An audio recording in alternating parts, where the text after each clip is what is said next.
That is the thing that pisses me off is the fact that we're calling this artificial intelligence right now, and we're treating it like that when it is not that. Hello everyone, I wanted to have a conversation with you today mostly because I'm driving through Wales at the moment, and this would be a great way to promote what's going on in the future. But the thing I wanted to talk about today is AI, artificial intelligence. And the reason I want to talk about this is simply because it's been coming up a lot in conversation with normal everyday people and pagans alike. And so I kind of wanted to share my thoughts on it, hear your thoughts, join in the conversation down below in the comments. So as far as the backdrop of this video, I'm in a camper van right now. This series of videos will not come out for some time, so please look forward to these. I'm going to Ireland right now. I'm on my way to Ireland. I just got done filming a video here in Wales, meeting with Stella, who is a content creator talking about Welsh paganism and belief. And so I'm just really in this series of videos filmed in this camper van for the next 2 weeks. So those videos will be coming up very soon. So just make sure that you're subscribed, notified, and all that good stuff. And please support them when they come out, because I cannot begin to tell you how much work has already been put into this already. I've just begun. So it's going to be a madness. It's going to be a crazy couple of weeks, but I'm really looking forward to sharing it with you when it comes out. But with that, let us discuss AI. Now, for me, I'm very much in the category of I really like trees. Trees are what I like in this world. I like nature. Nature's nice. And when it comes to things like AI, I find myself immediately rejecting it when I hear about it. When someone brings it up in a topic conversation, I kind of just gag a little bit, because to me, this is the exact opposite of what I got into paganism for. It's my exact opposite of how I look at the universe, how I look at life, is we need to return to this more natural state. But in the case of what AI is right now, it's not really artificial intelligence from what I understand. I would call it algorithmic intelligence. Algorithmic intelligence meaning that it's basically a super algorithm that pulls together a bunch of sources from the internet to produce answers, to produce images, to produce music. And so it's not quite the AI that we know from Terminator or something like that. And then I think it helps my fears a little bit. Maybe that'll help your fears as well. It's not, from my understanding, something that is actually in intelligence. It can have independent thought, independent emotions. An artificial intelligence, in my mind, a true artificial intelligence, has independent actions, free will, and choice. And so it actually is an autonomous life form.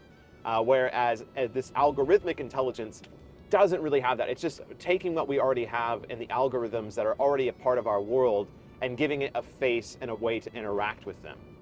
Is how I understand it and how I've interpreted the current usage of AI. That's why we're seeing AI put on everything, oh, this phone has artificial intelligence. I mean, our phones have had Siri or the Google assistants for a very long time, and they performed very simple tasks that the AIs are starting to do now. But you can kind of have AIs, write scripts for you, do code. And I know a lot of people, as far as career paths, AI has taken a lot of jobs. I know a lot of people, especially in content writing, some computer programming, and this is a big thing, is the fact that AIs are starting to take jobs. So that's why I think we've had to start taking them more seriously, is because, yeah, they're putting people out of work.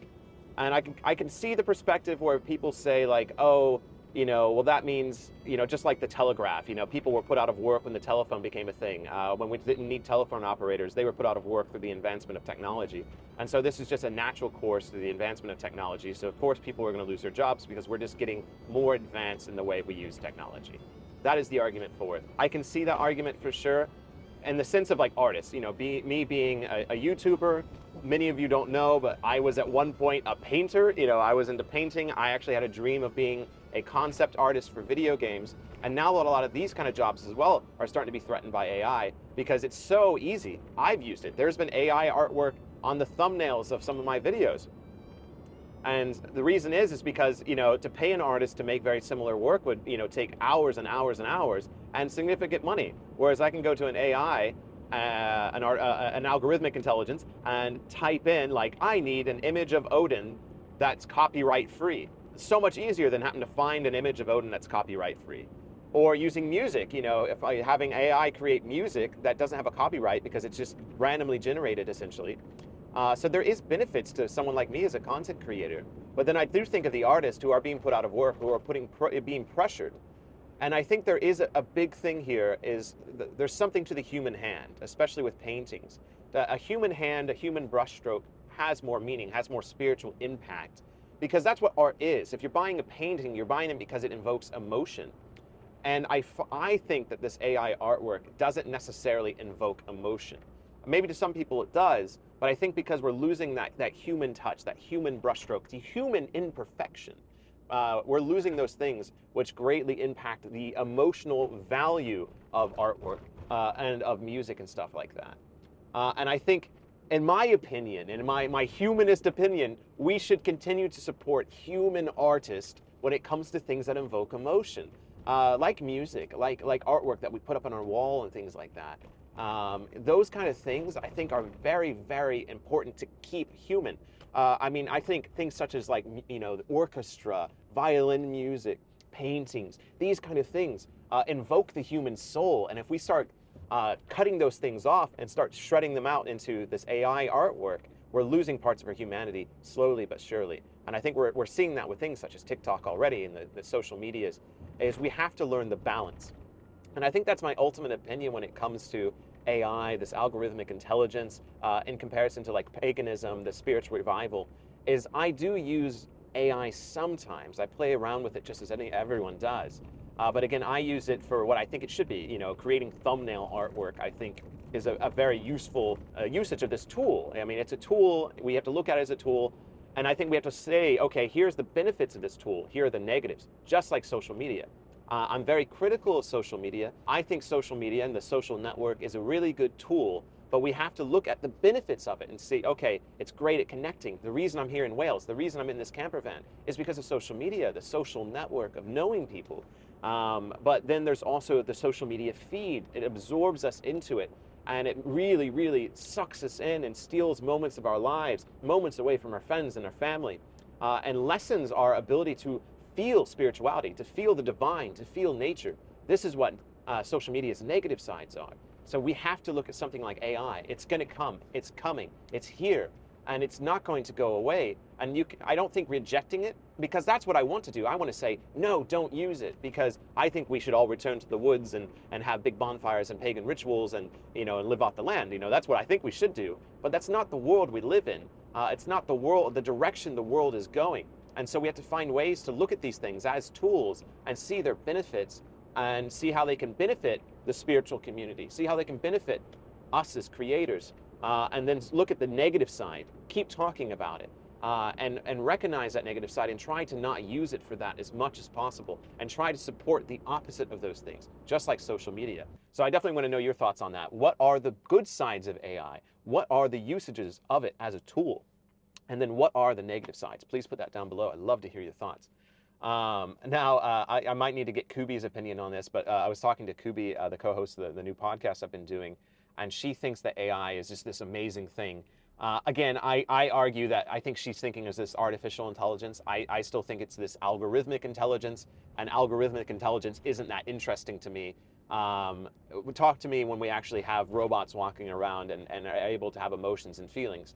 And maybe I think that's my main issue with it, is especially when I hear stories of teenagers starting to develop relationships with the Snapchat AI bot. Like, holy shit, what is happening? Like, you're not in love with an AI. You're not falling in love with an artificial intelligence, like, like the movie Her, or any other sci-fi thing that came out, saying, is it okay to love a robot? Like, maybe the day that, there is an actual artificial intelligence and it has free choice, it has independent thought and creative ideas completely on its own, then yes, like, we can have the conversation, can you fall in love with a robot?